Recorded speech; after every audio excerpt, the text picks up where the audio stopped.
Welcome to the evening show with Jackie Brambles. You are tuned into the home of great conversations, and quite honestly, I seriously doubt that you are going to get a better conversationalist than the very special guest that we have lined up for you tonight. Our opening track, Do You Really Want to Hurt Me, was the debut single by Culture Club, which went to number 1 in 1982. 12 top 40 hits, 50 million records, and many, many awards later. 3 out of 4 of them are still together, and of course they are, as ever, led by the iconic, the one, the only Boy George. Hello. How are you? I'm good, thanks. George, you've got so much going on at the moment. I'm not sure where to start. Well, first of all, if anybody's looking for a last-minute stocking stuffer this Christmas, your new memoir, Karma, has just been published.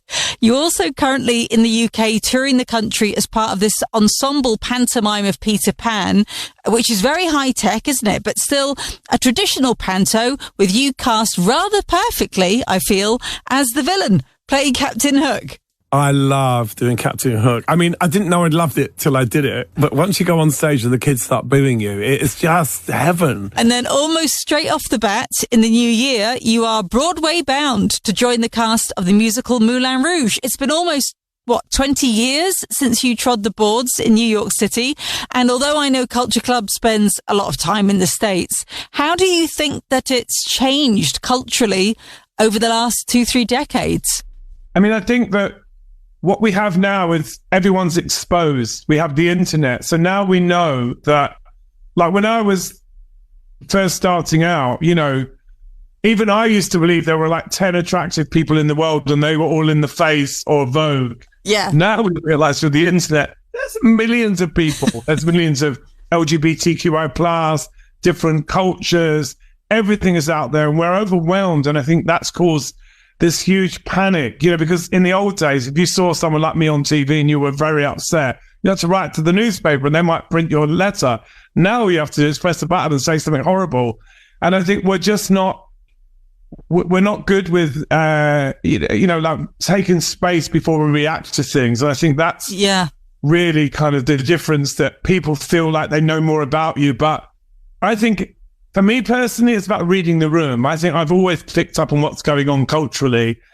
And my job, if even there's that part of it, I mean, I'm an entertainer, so my job is to carry, you know, a message of positivity and to say, you know what, guys, let's not all get freaked out by the fact that you now know about other things, because diversity has always existed.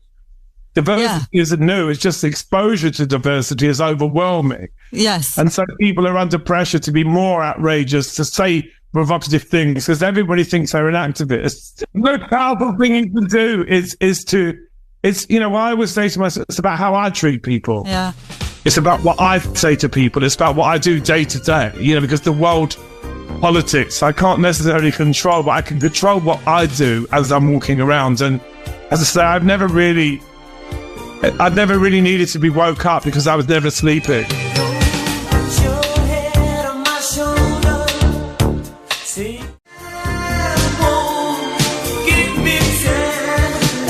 That track got to number 3 in 1982. Time, the follow-up single after Do You Really Want to Hurt Me from Culture Club's hugely successful debut album, Kissing to Be Clever.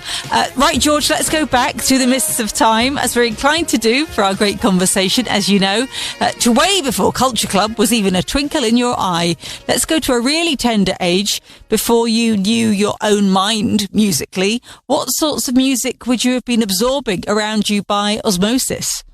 I grew up around really eclectic, because my dad was a builder, so he'd bring back records from houses that he was decorating. People would leave things. He'd bring back these piles of records, and I would be the one going through the records, like, you know, anything with a good sleeve. When I discovered jazz, you know, 30s jazz, Irish show tunes, you know, Top of the Pops Volume 1, 1971, I think I bought one of those. I just loved everything because, you know, when I discovered music, when you're 7 or 8, you're not cool. No. You're not intellectual. You're just like, this is good, you know. So things like the Carpenters. Don't you remember you told me you love me, baby? I really do. Tom Jones, everything. I just loved it all. Do you have a distinct memory of the first record you ever saved up your hard-earned pocket money for to go into town and buy? The first record I actually physically bought with money was Gypsies, Tramps and Thieves by Cher. Oh, how fantastic. That doesn't get any better. I love that. I was born in the wagon of a traveling show. My mama used to dance. We're hearing from the people of the town. They call us gypsies. Number 4 in 1971 for Cher, Gypsies, Tramps and Thieves, the first single ever bought by a young boy George, our very special guest on the evening show tonight. And we will be back with more great conversation from George next.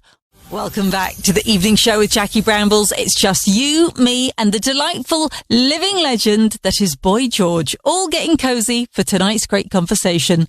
Before the break, we learned the first single that you ever bought for yourself, George, as a lad of about 10, was Cher's Gypsies, Tramps and Thieves. So how about getting to see artists play live? I mean, obviously, you grew up in South London. So what was the first gig you ever went to see? And how did it impact on you? Well, I had the luxury of Ziggy Stardust. I saw Ziggy Stardust when I was 11, and then punk came along. You saw him live? Yeah, I saw Ziggy Stardust live in 1972 at Lewisham Odeon. I was 11. I went on my own. Nobody wanted to go with me.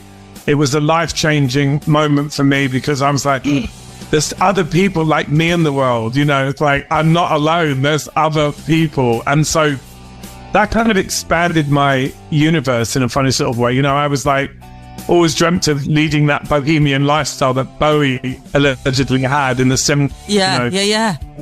Just magical. So how did you manage to sneak into that gig then as an 11-year-old? But my father bought me a ticket to annoy my grandmother.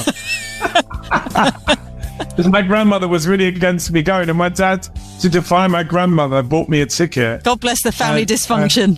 And then I had to really behave myself to not make sure that ticket wasn't taken away. Oh, that's an amazing story. Okay, so let's get into when you sort of first obviously decided, right, this is what I want to do. When did you first realise that you had a voice that was going to take you places the first time? When did people go, oh my God, look at you when you sang? My voice as a kid was always complimented on by family, you know, so we got a great voice. And then around sort of the punk era, I was a massive Susie and the Banshees fan. I was into that kind of Bauhaus and all of that. So the early Culture Club was kind of modelled on more of a kind of gothy, sort of punky, gothy, post-punk kind of vibe. But then John Moss came along, and John Moss had auditioned for Adam and the Ants. And I had also briefly been a member of Bow Wow Wow for about 3 months. Oh, I love that band. Done 2 gigs with Bow Wow Wow. The second gig was at Manchester Poly, and they were spitting at me, and I hit the crowd with a mic stand, and I was sacked. And then I started the Culture Club because I was like, how dare they fire me? Right, I'm going to start my own band. So it was really initially an act of rebellion against being fired when Malcolm McLaren sort of deciding I was a little too much of Wow Wow Wow. And it's ironic because we do I Want Candy in the set now, so it's kind of like a full circle moment. I love that. I know a guy who's tough but sweet.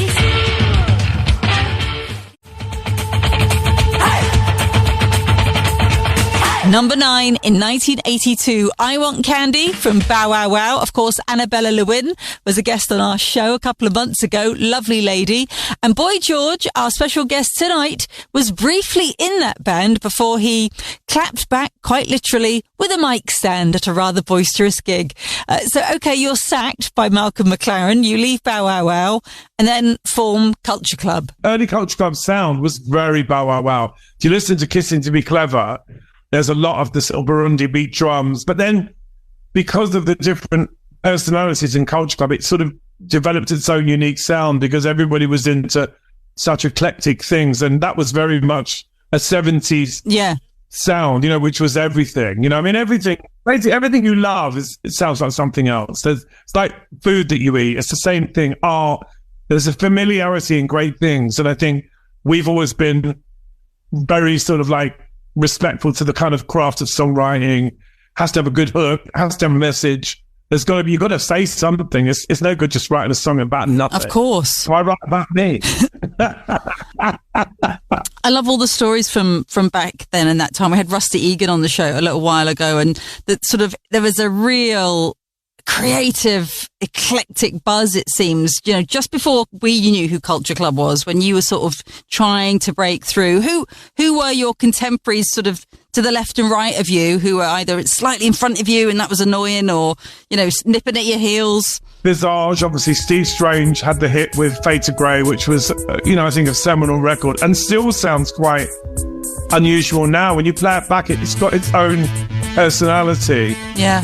You know, there was obviously, you know, Spandau Ballet, there was bands like Blue Around the Turks, there was just so many bands. Sade, I remember seeing Sade playing on the back of a lorry outside the Beat Route, you know, and rolling my eyes and saying she'll never go anywhere.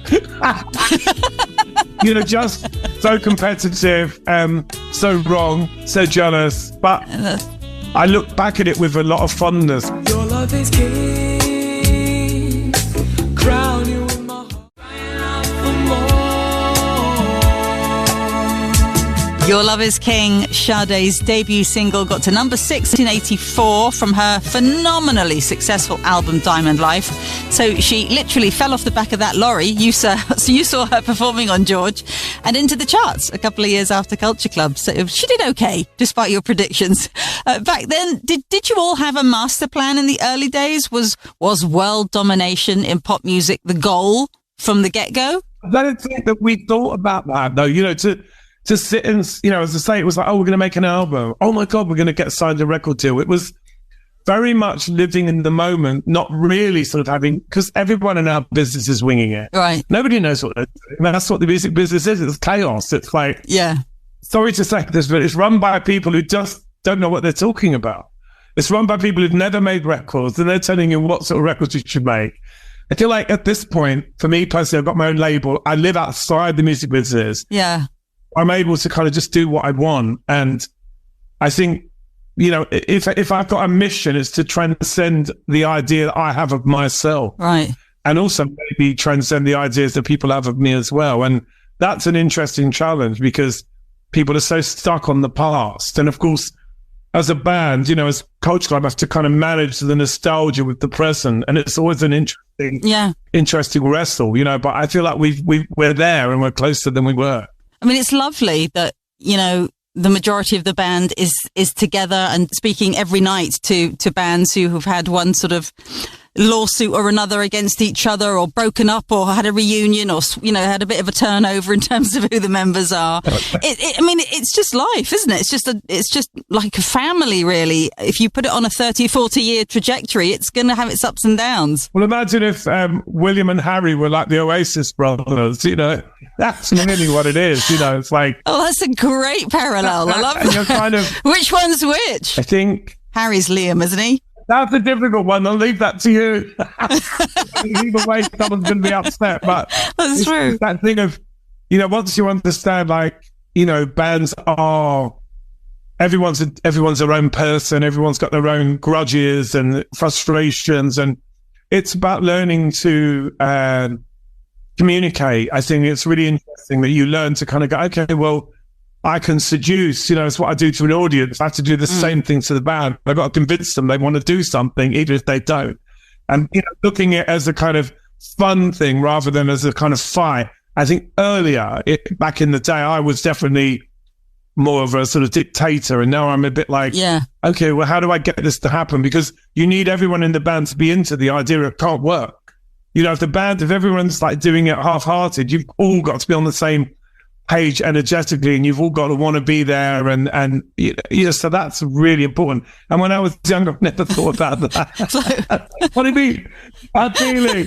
But now I'm a little bit more, I think consciousness is a part of it. You know, you just go, actually, if somebody talked to me like that, I probably wouldn't be very compliant. But you have had the most extraordinary evolution, I think, over the period. You know, if you're looking at growth, you're not a completely different person. Of course, you're not. But no, I am. No, I am. I am 1,000. Well, I am in the sense of how I see things and how I walk on stage is very different. You know, because really, obviously as you get older, I think Bowie said this, that you become the person you were meant to be. Yeah. You know, like before fame distracts you and distorts your, you know, or whatever. And obviously some of the experiences that I've had have been quite powerful, but I think I'm in a place now where, you know, I try, if I don't have regrets, but if I had any regret, I'll say, wish I'd have more fun doing what I was doing. Yeah. You know, it's like, this is life. You know, when you're on the road, it is life. It's every day is fun, and you can make it a nightmare if you want to. Yeah. You know, you really can. And trust me, I'm the expert. You did your best. Well, I can still do it, but I feel like now I catch myself quicker. So I might start doing something and go, oh, I don't need to do that. Out of that moment into this moment. And I think it's about, you know, giving yourself space in reactions, because I've been a reactive person in my life, and now I try to be a little bit more like, okay, well, why do you feel, you know, just being a bit more reasonable. You sheltered me from harm.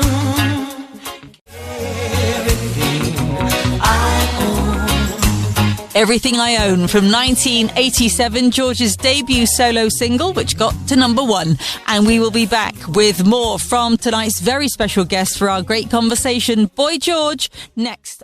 Welcome back to the evening show with me, Jackie Brambles. And as ever, in the 8 o'clock hour, we are joined by one of our favourite artists of the 70s, 80s and 90s for our great conversation. Tonight, we have a very special guest joining us for some top-notch chin-waggery. I'm delighted to say that Boy George is here with us. You can see George in action as Panto villain Captain Hook all across the UK at an arena near you over the next few weeks. You can read his new memoir, Karma, or listen to it on the audio book. If you happen to be in the Big Apple this spring, well, head for Broadway, where you can catch Boy George in the musical Moulin Rouge. So we're in the Christmas season, George, and as well as Panto, of course, everybody's been tuned into I'm a Celebrity once again. Sam Thompson has just won, with boxer Tony Bellew as runner-up. Of course, this time last year, you were emerging from your own experience in the jungle. So looking back, what were the big life lessons for you in that adventure? I think it's more afterwards that I was like, oh, this was really helpful, because obviously my spiritual practices, you know, meditation, chanting, and the tapping, I do the tapping, which is called EFT. It's called Emotional Freedom Tapping. And I would say that's the biggest thing that I took out of the jungle, was that, you know, those practices are really helpful. They help to keep me centered. They've actually, I think, helped me to change the way I think about things. And I know that after being in the jungle, I like my own company. You know, I don't want to wake up with 10 strangers. Yeah, fair enough. But it was, yeah, I got a lot out of it, because, you know, I was able to kind of, you know, like do my yoga every day, and that's really made me more flexible. I don't know, just, you know, there's a lot of changes, but I don't regret doing it. I don't necessarily understand the show, because I feel like what went on in there wasn't shown. We had such a laugh. There was some amazing conversations. There was a lot of intimacy.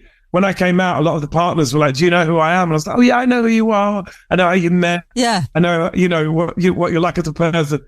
Everyone was surprised, because there was this sort of quite a limited narrative that went out there. I mean, you can't spend 24 hours with someone and not have a decent conversation. Of course not. So I didn't just talk about mushrooms. That was like, and it was like, you know, one thing I'm not is a one-dimensional human being. And I feel like there was a slightly one-dimensional portrayal, but having come out of the jungle, the amount of people that have come up to me and it basically said I should have won, it's hilarious. That's just like, really? How come you didn't vote for me then?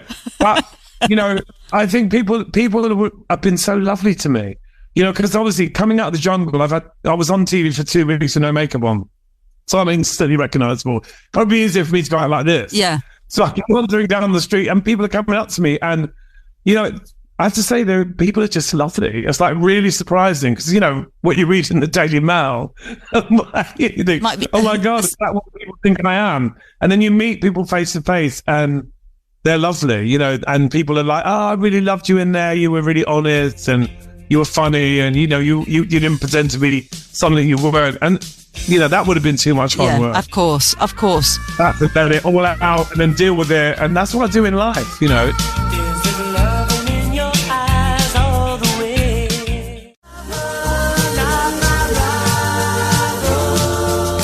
what about sort of full circle moments for you throughout your career? You know, who was there somebody that you dreamed of as a kid, as an 11-year-old sneaking into gigs and things that you did manage to meet or work with? I'll give you a hilarious story because Susie Quattro, obviously, I used to watch her on Top of the Pops when I was a kid in the 70s. Oh, yeah. And I met her briefly in the 80s for a minute. But obviously, she wants me to do this thing with her. And I just was looking at the text messages between me and Susie Quattro and just thinking, when I was like 30, this would have blown my socks off, the fact that I'm literally speaking to Devilgate Drive on the phone. And I posted our text messages because it said, I'm going to call you tomorrow. And I said, call me after 11, can kiss. I was like, just sometimes it's important to pinch yourself and just go, that is so funny. If you'd have said to me when I was at school, Susie Quattro, you're going to have a chat with her and she's going to chat with you. Or meeting Boney, or whoever it is, meeting Prince, whoever, it's always... I love that it's Susie Quattro, though, actually, because it is that kind of that childhood memory. Susie Quattro is such an important figure, and, the Runaways, so many things. People just... Our business tends to forget what people do, what you are and forget what you did. And I think... it's because I think the music industry is always looking for someone younger. Yeah. Let's find someone younger. No, because this is run by old people that are frightened of getting old. I'm going to still be the only person in the world with my own face. It's looking good. It is looking good, my friend. No Botox, no filler. Well, we had Susie on the show a couple of weeks ago, and she is a phenomenal trailblazer of an artist, a bit like yourself, George. Hey, y'all want to go down to Doublegate Drive? Yeah! Let's get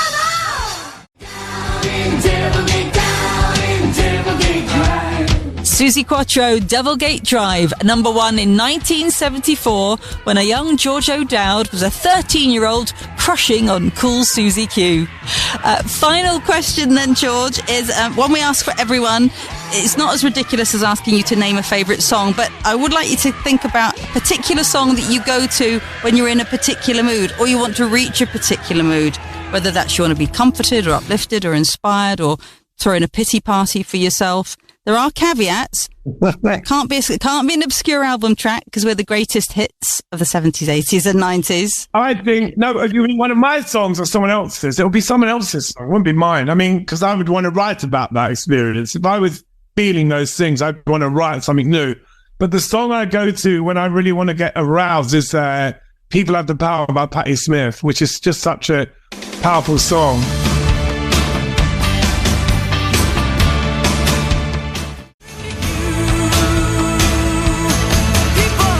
Patti Smith from 1988. People Have the Power is the final song choice tonight, chosen by our very special guest, Boy George, who you can see in Peter Pan as Captain Hook in Birmingham, Aberdeen, Glasgow, Nottingham across the festive season, and finishing up in Hammersmith, London, early January. The new memoir, Karma, is out now, and then George is off to the Great White Way, Broadway in New York City in February to join the cast of Moulin Rouge until May. You are living your best life right now, George. I am. I'm having fun. It's just enjoying it, Nothing to complain about. I'll find something.